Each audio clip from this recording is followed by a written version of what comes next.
একটা নিউজ দেখার পরে হাসবো নাকি কানবো আমি ওটাই বুঝতে পারতেছি না। যাক, আমি হাসবো না কাঁদবো না, ভিডিওটা শেষ করে তারপর আপনারা আমাকে বলে দিবেন আমি কি হাসবো নাকি কাঁদবো।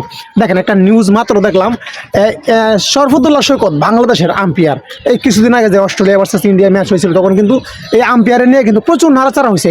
ভারতীয় অনেক টিভি চ্যানেলে, অনেক মিডিয়াতে নিউজ হয়েছে যে এই আম্পায়ারকে আইসিসি প্যানেলে দেখতে চায় না, এই আম্পায়ারকে ব্যান করে দেওয়া হোক, সে যেন আর কখনো ক্রিকেট মাঠে সবুজ গালিচায় পা রাখতে না পারে। এরকমভাবে অনেকগুলো নিউজ করা হয়েছে ভারতীয় মিডিয়াতে।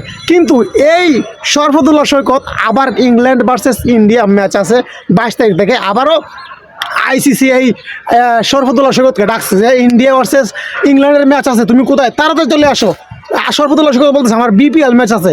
আইসিসি বলতেছে রাখো তোমার বিপিএল এ পাও প্রতি ম্যাচে 2 কোটি, আমি তোমাকে দেবো 8 কোটি, চলে আসো জলদি। তো এই একটা অবস্থা, ভারতীয় টিম যাকেই খু দেয় তারাই হয়ে যায়।